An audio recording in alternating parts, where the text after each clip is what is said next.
पृथ्वीराज चौहान का जन्म सन 1149 में हुआ। उनके पिता क्षत्रिय शासक सोमेश्वर और माता कर्पूरा देवी ने काफी मन्नतें मांगकर पृथ्वीराज को पाया था।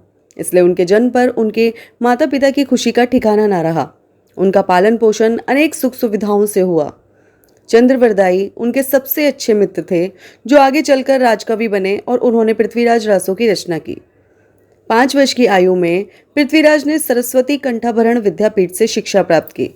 उन्होंने युद्ध और शास्त्र विद्या अपने गुरु श्री राम जी से प्राप्त की। वे सभी सैन्य विद्याओं में निपुण होने के साथ साथ घोड़ों तथा हाथियों को नियंत्रित करने की विद्या में भी निपुण थे। वे बचपन से ही तलवारबाजी और घुड़सवारी के शौकीन थे। शिकार उनका प्रिय खेल था। यही कारण था कि बचपन में बिना किसी हथियार के उन्होंने एक शेर को मार गिराया था। वे शब्द भेदी बाण चलाने में निपुण थे और उन्हें वह बहुत ही अच्छा लगता था। उनका प्रिय खेल था। जब पृथ्वीराज 11 वर्ष के हुए तब उनके पिता की मृत्यु एक युद्ध के दौरान हो गई। तब वे अजमेर के उत्तराधिकारी बने। उनके नाना अनंतपाल उनकी वीरता और कौशल से बहुत ज्यादा प्रभावित थे और यही कारण था कि उन्हें वे दिल्ली का उत्तराधिकारी बनाना चाहते थे। जब पृथ्वीराज के नाना की मृत्यु हुई तब 1166 में पृथ्वीराज दिल्ली के राज सिंहासन पर बैठे।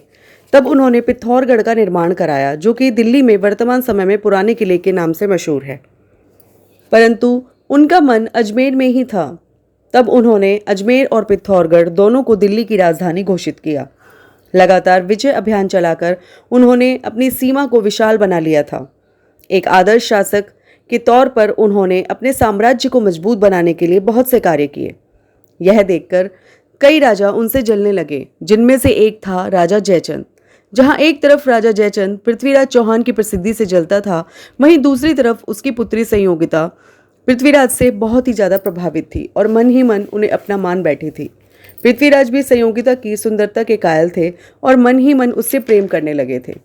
जब यह बात जयचंद को पता चली तो उसके क्रोध का ठिकाना ना रहा और उसने अपनी पुत्री के विवाह का फैसला किया। उसने अपनी पुत्री के स्वयंवर में सभी छोटे बड़े राजाओं को निमंत्रण भेजा, परंतु पृथ्वीराज को नहीं बुलाया। जब इससे भी उसका पेट न भरा तब उसने पृथ्वीराज की बेइज्जती करने के लिए उनकी एक मूर्ति बनवाई और द्वारपाल बनाकर उस मूर्ति को विवाह मंडप के प्रवेश द्वार पर रखवा दिया। उसकी पुत्री उसके इस कपट से अनभिज्ञ थी। वह जयमाला लेकर आई और उसने पृथ्वीराज की मूर्ति के गले में जयमाला पहना दी। यह देखकर जयचंद और वहां पर आए सभी राजाओं के होश उड़ गए। तभी मूर्ति के पीछे से पृथ्वीराज चौहान निकले और उन्होंने संयोगिता का हाथ थामकर उसे अपने घोड़े पर बिठा लिया। यह देखकर जयचंद के क्रोध का ठिकाना ना रहा, परंतु वह और उसके सैनिक कुछ कर पाते इससे पहले ही पृथ्वीराज संयोगिता को लेकर दिल्ली पहुंच गए। वहां दूसरी तरफ मोहम्मद गौरी ने भटिंडा के किले पर आक्रमण कर दिया और उस पर अपना कब्जा जमा लिया। जैसे ही यह बात पृथ्वीराज को पता चली, उन्होंने गौरी की सेना पर 3 तरफ से हमला बोल दिया और गौरी को अधमरा कर डाला। इसी तरह 17 बार गौरी की सेना को उन्होंने परास्त किया। जब यह बात जयचंद को पता चली तब उसने मोहम्मद गौरी से हाथ मिला लिया, क्योंकि वह पृथ्वीराज को सबसे बड़ा शत्रु समझता था। 2 साल बाद मोहम्मद गौरी ने 1,20,000 सैनिक लेकर बड़ी सेना के साथ पृथ्वीराज को युद्ध के लिए ललकारा। तब पृथ्वीराज ने गौरी को उसकी हार की याद दिलाते हुए वापस लौट जाने के लिए कहा। यह सुनकर गौरी ने अपनी सेना की टुकड़ियों को पीछे लौटा लिया, जिससे पृथ्वीराज को लगा कि गौरी उसकी बात को समझ गया है, परंतु पृथ्वीराज को गौरी के कपट का अंदाजा नहीं था।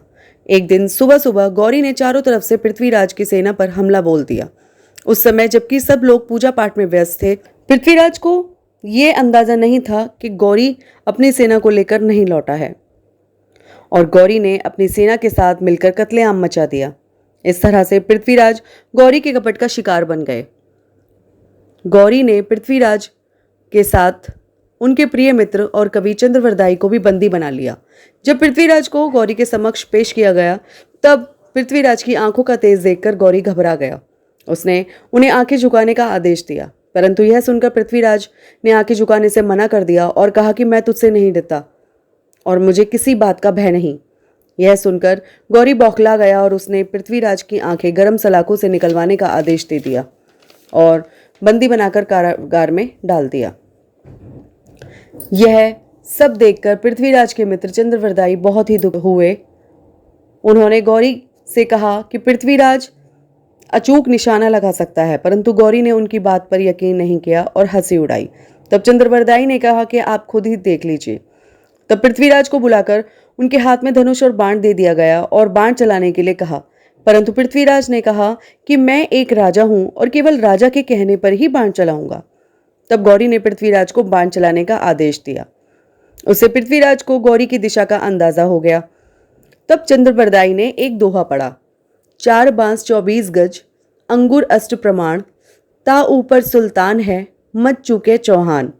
दोहा सुनते ही पृथ्वीराज को गौरी की दूरी और दिशा दोनों का पता चल गया। यह सुनते ही पृथ्वीराज ने शब्द भेदी बाण चलाया, जो कि सीधे जाकर गौरी की गर्दन पर लगा और वहीं पर गौरी की मृत्यु हो गई। पृथ्वीराज अपनी दुर्दशा नहीं चाहते थे, इसलिए उन्होंने और चंद्रबरदाई ने एक दूसरे को छुरा मारकर अपने जीवन का अंत कर दिया। इस खबर को सुनते ही संयोगिता ने अपने प्राण त्याग दिए।